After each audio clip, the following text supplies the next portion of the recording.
Within the Tahltan Nation, we have two imposed legislations that govern our lives, and both are detrimental to our well-being.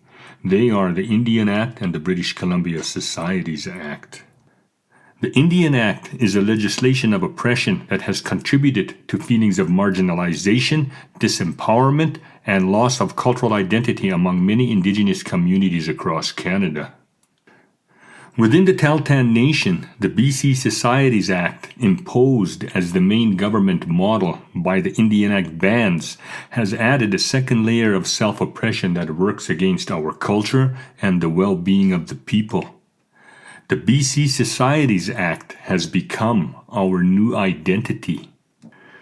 It is well documented that the Indian Act, a piece of Canadian legislation passed in 1876, has had profound negative effects on First Nations in Canada. The Act is basically a tool of assimilation, imposing colonial government control over many aspects of Indigenous peoples' lives, including governance, land, resources, and culture. The BC Societies Act is a legislation that governs non-profit organizations.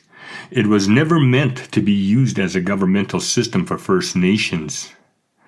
Furthermore, the Act was not designed to govern family units in the way it is being used by the Tahltan central government. Instead, it is designed to govern non-Indigenous organizations. We are living with alarmingly high rates of youth suicide and drug overdoses within our communities today. There is a complex web of factors that contribute to these high rates, including historical trauma, intergenerational effects of colonization, lack of access to mental health services, lack of infrastructure for our youth, and above all, cultural disconnection. The Indian Act and the BC Societies Act governance structures within our nation are playing key roles in accelerating many of these factors, further intensifying the challenges faced by our youth.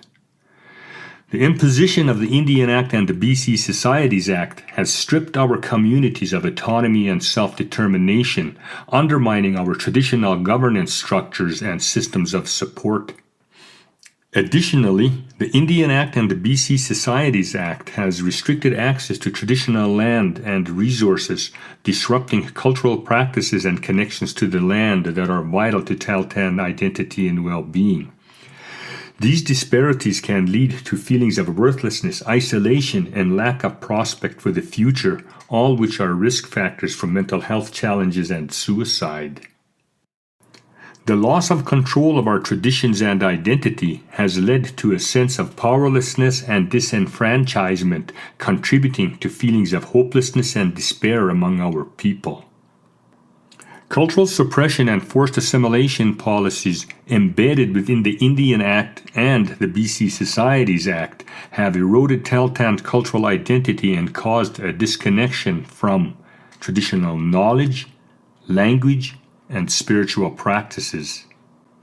This loss of cultural continuity can create a profound sense of alienation and identity crisis among our youth, contributing to feelings of not belonging and being caught between two worlds. In conclusion, the Indian Act has played a significant role in perpetuating self-oppression among the Tahltan, contributing to the complex web of factors that drive high rates of youth suicide and drug overdoses in our communities. The BC Societies Act, which has been added as a second layer of self-oppression, amplifies the risk factors.